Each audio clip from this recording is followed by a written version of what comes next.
Hello everyone, I welcome again to all of you in my BEd tutorial classes success in teaching field. आज जो हम लोग discuss करेंगे वो करेंगे कंटेम्प्रेरी इंडिया एंड एजुकेशन, जिसे हिंदी में क्या बोलेंगे, समकालीन भारत एवं शिक्षा बोलेंगे। देखिए, इससे पहले जो क्वेश्चन पूछे गए हैं, आपका जो आज का जो पेपर था वो बहुत ईजी पूछा गया था। इसी तरीके से आज जो हम लोग डिस्कस करेंगे कंटेम्प्रेरी इंडिया एंड एजुकेशन, इसमें जो इंपॉर्टेंट क्वेश्चन है 110% वो क्वेश्चन पूछे जा सकते हैं, उसी को हम लोग डिस्कस करेंगे।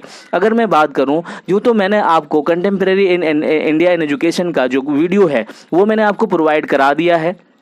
उसकी प्लेलिस्ट जो है इसके वीडियो में, इसके आई बटन में मैं आपको इंक्लूड कर दूंगा। और उस सारे वीडियोस को अगर आपने अच्छे से पढ़ लिया तो मैं आपको श्योरिटी देता हूं कि उससे बाहर कुछ भी नहीं पूछा जाएगा।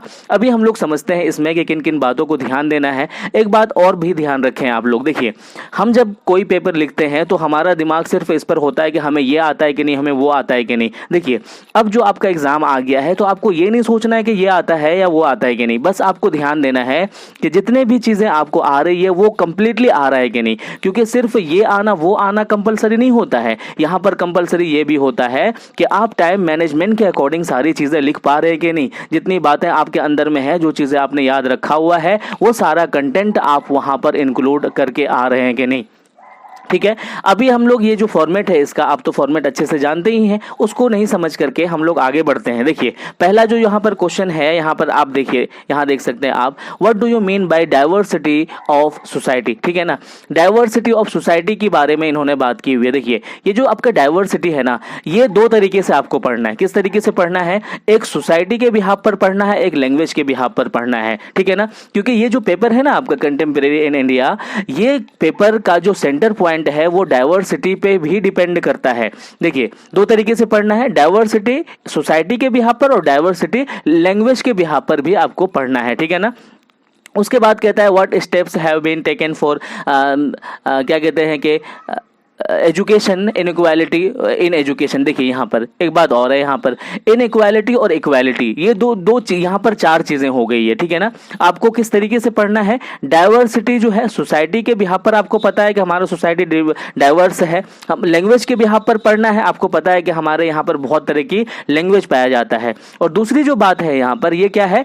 इनइक्वालिटी और इक्वालिटी। ठीक है ना, क्योंकि ये जो पेपर है आपका कंटेम्प्रेरी इंडिया, इस पर डिपेंड करता है कि हमारे इंडिया में इसी पेपर में इस बात की चर्चा की जाती है कि किस किस को इक्वालिटी दी गई है, किस किस को इनइक्वालिटी दी गई है। तो ये भी चीजें आपको ध्यान देना है, ये इंपॉर्टेंट क्वेश्चन है, आप इसको लगा लें। डाइवर्सिटी को और इनइक्वालिटी को इंपॉर्टेंट क्वेश्चन है, इंपॉर्टेंट के तौर पर इसको पढ़ेंगे। ठीक है, अभी मैं और भी समझाता हूं, इसको देखना, एक ही चीज रिपीट हो रहा है बार बार, बस आपको अपना माइंड शार्प रखना है, अपना माइंड जो है पूरी तरीके से जो है कामफुल तरीके से सोच करके लिखना है। ठीक है ना। देखिए, अब अगर हम दूसरे क्वेश्चन की बात करें, यहां पर लिखा हुआ है explain the educational status of Dalit, यानी दलितों की जो शैक्षिक परिस्थिति है उसको लिखना है। देखिए, यहां पर मैंने क्या बात की? इनइक्वालिटी की मैंने बात की। तो ये जो दलित लोग हैं इनको भी तो इनइक्वालिटी में रखा गया है। तो जब आप इसको पढ़ेंगे तो ये अभी आंसर आपका आ जाएगा। देखिए, और भी यहां पर आपको क्या क्या पढ़ना है, दलित के अलावा जो है एससी जो कास्ट है,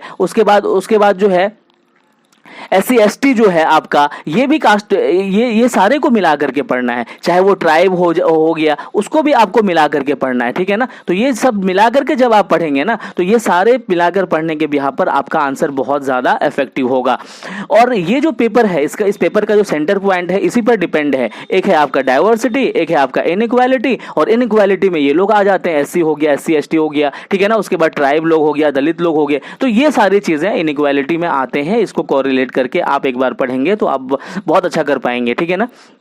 तो ये इंपॉर्टेंट क्वेश्चन है इसका। उसके बाद आप ये देख सकते हैं कि RTE, ठीक है ना, राइट टू जो एजुकेशन होता है RTE, इसमें क्या पूछा हुआ है? इन्होंने कहा हुआ है कि what are the barriers in the, क्या कहते हैं कि एग्जीक्यूशन ऑफ RTE, यानी कि क्या क्या बाधाएं आती है RTE राइट टू एजुकेशन को लागू करने में। तो आपको सिर्फ ये सारी बातों पे ध्यान नहीं देना है, बैरियर्स तो पूछे ही जाते हैं, और बैरियर आप बता भी दोगे। कब बता दोगे? जब आप RTE को बहुत अच्छे से पढ़ लोगे।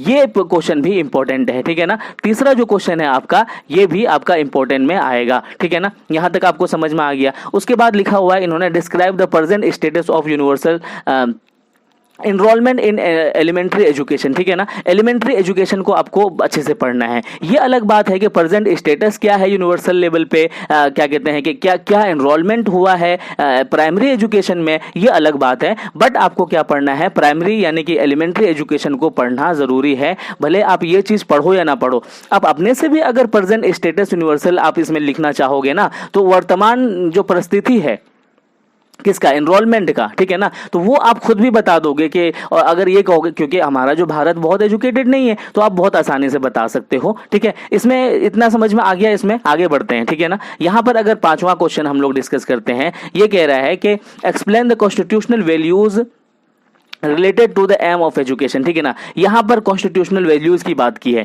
कॉन्स्टिट्यूशनल वैल्यूज उतना ज़्यादा इंपॉर्टेंट नहीं है, वैसे भी अगर कॉन्स्टिट्यूशनल एजुकेशनल वैल्यूज की बात करें तो आपको एजुकेशन में कॉन्स्टिट्यूशनल वैल्यूज बहुत सारे वैसे भी याद होंगे, अपने तरीके से भी बना के लिख दोगे तो बहुत बड़ी बात नहीं है, ठीक है ना। बाकी चीज़ें जो मैंने इंपॉर्टेंट बताया उसको ज़रूर याद करना। उसके बाद कहता है आपको छठा जो नंबर क्वेश्चन है, write down the merits and demerits of Wood dispatch, ठीक है ना। यहाँ पर आप ध्यान दीजिए, ये इंपॉर्टेंट है, ठीक है। ये क्या है, जो छठा नंबर का जो क्वेश्चन है ये आपका क्या है, इंपॉर्टेंट है। इंपॉर्टेंट क्या है इसमें, क्या कहते हैं, ये देखिए यहाँ पर वुड डिस्पैच को आपको अच्छे से पढ़ करके जाना है, ठीक है ना। वुड डिस्पैच, क्योंकि ये पेपर जो है मेरिट डिमेरिट के नहीं भी देखेंगे ना, वुड डिस्पैच को आपको देख करके जाना है, वुड डिस्पैच जरूर पूछा जाएगा, ठीक है। इसके अलावा भी वुड डिस्पैच के अलावा जो पॉलिसीज है, चाहे वो वुड डिस्पैच हो, इसके अलावा कोठारी कमीशन को भी आपको देख करके जाना है। आरटीई तो ऊपर मैंने बता दिया। उसके बाद जो होता है आपका NPE, national policy of education, ये तीनों आपको जरूर देख के जाना है, ठीक है ना। आरटीई मैंने बता दिया, वुड डिस्पैच बता रहा हूं,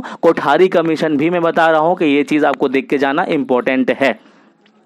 उसके बाद जो होता है आपका सातवां क्वेश्चन, ये कहता है कि how total quality management can be broth in primary education discuss. फिर से वही बात आ गई ना, देखो प्राइमरी एजुकेशन की वहां भी इन्होंने बात की है और फिर से यहां भी ये बात कर रहा है, तो वही बात है। अगर आपने एक बार प्राइमरी एजुकेशन को पढ़ लिया, जो मैंने आपको वीडियोज में दे दिया है, तो आपको बहुत परेशान होने की जरूरत नहीं है। ये चीज पूछा जाता है TQM यानी कि टोटल क्वालिटी मैनेजमेंट। तो टोटल क्वालिटी मैनेजमेंट की अगर बात करें ना, तो आप तो बहुत आसानी से लिख दोगे, अपने से भी लिख दोगे। अगर आपको क्या आ रहा होगा, प्राइमरी एजुकेशन अगर आ रहा होगा, तो ये जो टोटल क्वालिटी मैनेजमेंट है, आपको पता है कि आपके कॉलेज में या फिर आपके संस्था में कितना क्वालिटी मैनेजमेंट एजुकेशन दी जाती है, आपको अच्छे से पता है, तो ये बहुत आसानी से आप डिस्कस कर दोगे, ठीक है ना।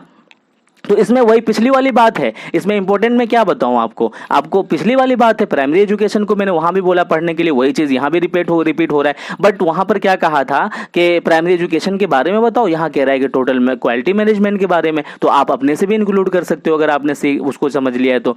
आठवां जो क्वेश्चन है ये कहता है कि how can be obstacles in the implementation of universal elementary education. ये देखिए यूईई बहुत इंपॉर्टेंट है, यानी कि यूनिवर्सल एलिमेंट्री एजुकेशन जो है आपका, यूईई क्या है आपका, इंपॉर्टेंट है, ठीक है ना। यूईई क्या है आपका, इंपॉर्टेंट है, बहुत ज्यादा इंपॉर्टेंट है, इसे जरूर देख के जाना। अब इसमें क्या देखना है आपको, देखिए एलिमेंट्री एजुकेशन यहां भी आई हुई है, इससे पहले भी आया हुआ है, तो वही मैं फिर से कह रहा हूं कि अगर आपने एलिमेंट्री एजुकेशन को एक बार समझ लिया तो आपको बार बार परेशान होने की जरूरत नहीं है। अगर इन सारे क्वेश्चन में आप एक ही आंसर लिखते हो तो कोई आपको नंबर देने से नहीं रोक सकता, ठीक है ना। क्या देखना है इसमें, दो बातें देखनी है, एक क्या देखना है यूईई यानी यूनिवर्सल एलिमेंट्री एजुकेशन, और दूसरा क्या देखना है, क्या कहते हैं, यूनिवर्सल सेकेंडरी एजुकेशन। दो चीजें देखना है, ये चीजें आगे भी डिस्कस की गई है, मैं आपको दिखा देता हूं अच्छे तरीके से, ठीक है। ये आठवां क्वेश्चन था, तो 8 क्वेश्चन यहां पर है जिसमें से आपको 5 करना है। वो अलग अलग ये जो पैटर्न बदलते रहते हैं, किसी में अथवा करके देते हैं, तो वो उससे आपको परेशान नहीं होना है। करना आपको 5 ही है या फिर करना आपको 4 ही है, 4 से 5 वो देते हैं करने के लिए।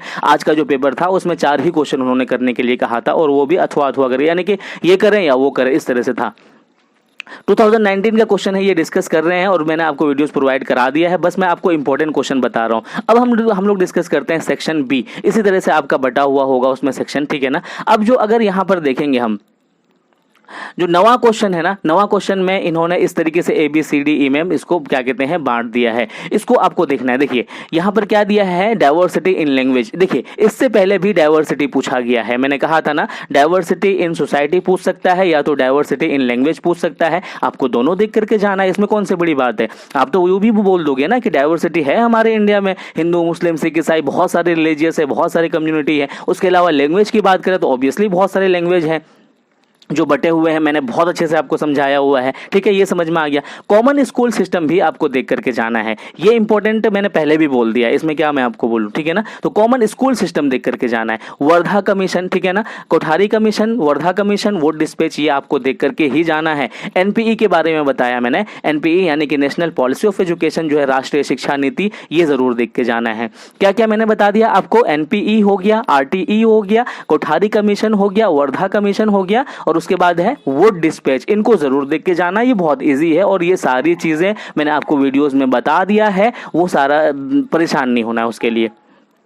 क्वालिटी एजुकेशन फिर से बोला इन्होंने, देखिए TQM मैंने बताया ना, टोटल क्वालिटी एजुकेशन, बात वही है, ठीक है, इसमें कोई बड़ी बात नहीं है। उसके बाद देखिए यहाँ पर क्या कहता है, ड्यूटीज ऑफ स्टेट टुवर्ड्स यूईई, फिर से वही पूछा ना इन्होंने, देखो फिर से वही पूछा, यूनिवर्सल एलिमेंट्री एजुकेशन, बस इतना सा कह दिया कि स्टेट का क्या रोल होता है, जबकि मैंने आपको बताया है यहाँ पर कि स्टेट और फिर सेंटर दोनों का इसमें रोल होता है, इसको इम्प्लीकेशन में, ठीक है ना। तो यूईई यानी कि यूनिवर्सल एलिमेंट्री एजुकेशन और यूनिवर्सल सेकेंडरी एजुकेशन को, दोनों को आपको देखकर जाना, ये इंपॉर्टेंट है, ठीक है ना। अब यहाँ पर आते हैं हम 2018 में जो क्वेश्चन पूछा गया है, देखना कितना ज्यादा रिपीट हुआ है सारी चीजें, और इस बार भी अगर आपने यही जो क्वेश्चन मैं बता रहा हूँ इतना ही देखकर आप चले गए ना, तो आपको मैं 100% कहता हूँ कि आपको टॉप करने से कोई नहीं रोक सकता। वो बस आपको ध्यान देना है कि जो वीडियोज मैंने आपको प्रोवाइड कराया है उनको आप अच्छे से पढ़ लेंगे, उनके पॉइंट को नोट डाउन कर लेंगे अपनी कॉपी में, आपके पास पूरी रात है अभी। देखिए यहां पर जो 18 का पहला क्वेश्चन है, ये कहता है कि who are the marginalise group that steps have been taken by the central government for their education, ठीक है। मार्जिनलाइज ग्रुप किसको कहते हैं, जो वंचित वर्ग है। देखिए वंचित वर्ग के बारे में मैंने पहले भी डिस्कस किया आपसे, क्या बोला है मैंने आपसे, ये बोला है मैंने आपसे कि SC ST के बारे में, है ना, उसके बाद ट्राइब के बारे में, उसके बाद दलित के बारे में। ये इस तरीके से यहाँ पर मार्जिनलाइज ग्रुप लिखने से क्या हो गया, यहाँ पर तो SC ST भी तो लिख सकते थे वो, उसके बाद ट्राइब ग्रुप भी तो लिख सकते थे वो। तो आपने एक बार अगर आप पढ़ लिया आपने इन सब चीजों को जिनको वंचित रखा गया है एजुकेशन से, तो आप बहुत आसानी से लिख लोगे। तो ये तो मैंने पहले भी बोल दिया आपको, ये चीज सारी चीजें जो है अलग नहीं है, एक ही चीज है। जहां पर आप मार्जिनलाइज ग्रुप की बात कर रहे हो वहां पर आप पहले से ही मैंने आपको बोल दिया है कि SC ST के बारे में, यानी कि जो पिछड़े लोग हैं ना, उनको आपको पढ़ के जाना है और आप आसानी से लिख दोगे ये चीजें कि पिछड़े ग्रुप को ऑब्वियसली एजुकेशन की जो बहुत सारी सुविधाएं आज भी नहीं दी जाती है। यहां तक समझ में आ गया। अब दूसरा जो क्वेश्चन है ये कहता है कि discuss the impact of UEE on secondary education. मैंने बोला था ना आपको यूईई कितना ज्यादा रिपीट हो रहा है, देख ही रहे हैं आप लोग, ठीक है ना। यूईई 2 लेवल पर पूछा जाता है, एक किस लेवल पर, एलिमेंट्री लेवल पर, और दूसरा सेकेंडरी लेवल पर। ये दोनों जाना है आपको देख करके, और ये क्या है आपके लिए इंपॉर्टेंट है बहुत ज्यादा, ठीक है ना। उसके बाद आप तीसरा क्वेश्चन सन 2018 का देखेंगे तो ये कह रहे हैं कि what do you mean by quality education. आ गया ना वही वाली बात, क्वालिटी एजुकेशन बार बार कह रहे हैं ना ये, है ना। टोटल क्वालिटी मैनेजमेंट एजुकेशन की बात कर लें या क्वालिटी एजुकेशन की बात कर लें, है ना, तो ये बार बार यहां पर पूछ रहे हैं, ठीक है ना। तो क्वालिटी एजुकेशन को आपको जरूर देख करके जाना है, ठीक है ना। उसके बाद देखो यहां पर चौथा जो क्वेश्चन पूछा गया है ना, रिपीट सारी चीजें, मैं तो कह रहा हूं कि हर क्वेश्चन रिपीट है। देखो वुड डिस्पैच के बारे में सन 2019 में भी पूछा हुआ है। देखो मैं आपको दिखाई देता हूं, देखो यहां पर, है ना। वुड डिस्पैच के बारे में अगर आप देखोगे यहाँ पे, वुड डिस्पैच के बारे में इन्होंने पहले भी पूछा हुआ है और इसमें भी ये क्या, ये देखो यहाँ पर देख रहे हो ना, मैंने ये देखो यहाँ पर वुड डिस्पैच के बारे में पूछा हुआ है कि नहीं पूछा हुआ है, फिर से उन्होंने रिपीट किया है। तो यही मैंने आपको बोला है, वुड डिस्पैच के बारे में, वर्धा कमीशन के बारे में, एनपीई के बारे में, आरटीई के बारे में और कोठारी कमीशन के बारे में देख के जाना है, इससे आगे कुछ नहीं पूछा जाएगा। अब देखिए यहाँ पर पांचवा क्वेश्चन, ठीक है। पांचवा क्वेश्चन क्या कह रहा है, critically examine the recommendation of national policy education. देखो सिंपल है ये, एनपीई मैंने आपको पहले भी बोला है कि पूछा गया है, ठीक है ना। तो ये तो आपको देख के ही जाना है, तो मैंने बोल दिया, इसमें तो कोई बड़ी बात नहीं है, बार बार वही चीजें रिपीट हो रही है। फिर से देखो आप यहाँ पर छठा क्वेश्चन देखो, explain the constitutional fundamental right and duties, ठीक है।